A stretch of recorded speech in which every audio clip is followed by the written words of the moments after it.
Sir I think ಅದು ತುಂಬ disappointing ಮೊದಲನೇದಾಗಿ. ಯಾಕಂದರೆ ನಾವು ಇಲ್ಲಿ ಸಿಟಿಸನ್ಸ್ ಆಗಿ ನಮ್ಮ ಮೊದಲನೇ ಹಕ್ಕು ಬಂದು ವೋಟ್ ಮಾಡೋದು. ಬಿಕಾಸ್ ನಾಳೆ ನಮ್ಮನ್ನು ಗೌರ್ಮೆಂಟ್ನ ನಡೆಸೋ ಅಂಥವ್ರು ಯಾರು ಅಂತ ನಾವು ಚೂಸ್ ಮಾಡೋ ಒಂದು ಹಕ್ಕು ನಮ್ಮಲ್ಲಿದೆ. ಸೊ ಅದನ್ನು ನಾವು ಸರಿಯಾಗಿ ಉಪಯೋಗಿಸ್ಬೇಕು. ಸೊ ಈ ಮೂಲಕ ನಾನು ದಯವಿಟ್ಟು ಎಲ್ರಿಗೂ ಇನ್ನೂ ಸಮಯ ಇದೆ, ಎಲ್ಲರೂ ದಯವಿಟ್ಟು ಹೋಗಿ ವೋಟ್ ಮಾಡಿ. ಇದು ನಿಮ್ಮ ಹಕ್ಕು, ಆ ಹಕ್ಕನ್ನ ಚಲಾಯಿಸಬೇಕು ಅಂತ ನಾನು ಹೇಳ್ಕೊಂತೀನಿ. ಪ್ರತಿ ಬಾರಿಯೂ ಆಯೋಗ ಎಲ್ಲ ರೀತಿಯ ಪ್ರಯತ್ನಗಳನ್ನು ಮಾಡುತ್ತೆ. ಹೌದು ಇಷ್ಟು ಯುವಜನತೆ ಬರ್ತಾ ಇಲ್ಲ. ಐ ಥಿಂಕ್ ಸ್ವಲ್ಪ ಚೇಂಜಸ್ ಆಗ್ತಾ ಇದೆ ಸರ್. ಇವಾಗ ಯೂತ್ ಸ್ವಲ್ಪ ಇಂಟ್ರೆಸ್ಟ್ ತೋರಿಸ್ತಾ ಇದ್ದಾರೆ ಪಾಲಿಟಿಕ್ಸ್ ಕಡೆಗೆ, ಆ್ಯಂಡ್ ಚೇಂಜ್ ಬೇಕು ಅಂತ ಅವರು ಕೇಳ್ತಾ ಇದ್ದಾರೆ. ಸೊ ನನ್ನ ಪ್ರಕಾರ ಚೇಂಜ್ ಆಗ್ತಾ ಇದೆ, ಸ್ಲೋ ಆದರೂ ಅಟ್ಲೀಸ್ಟ್ ಆಗ್ತಾ ಇದೆ ಅನ್ನೋದು ನನಗೆ ಖುಷಿ ಇದೆ.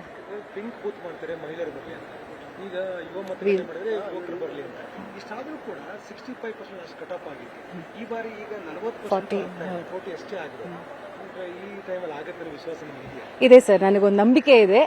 ನಾವು ಪ್ರಯತ್ನ ಮಾಡಿದ್ದೀವಿ, ನಮ್ಮ ಕೈಯಲ್ಲಿ ಎಷ್ಟಾಗುತ್ತೋ ಒಂದಷ್ಟು ಜನಕ್ಕೆ ಹೇಳಿ, ಸೋಷಿಯಲ್ ಮೀಡಿಯಾ ಅಲ್ಲಿ ಇಲ್ಲಿ ಎಲ್ಲಿ ಹೋದ್ರೂ ಮೊದಲನೇದಾಗಿ ಪ್ಲೀಸ್ ಹೋಗಿ ವೋಟ್ ಮಾಡಿ ಅನ್ನೋದನ್ನ ನಾವು ಎಲ್ಲ ಕಡೆ ಹೇಳ್ಕೊಂಡು ಬಂದಿದ್ದೀವಿ. ಸೊ ಜನ ಕೇಳಿಸ್ಕೊಂಡು ಬರ್ತಾರೆ ಅನ್ನೋ ನಂಬಿಕೆ ಇದೆ sir. Thank you sir, thank you. Madam ಒಂದು ಸೆಕೆಂಡ್.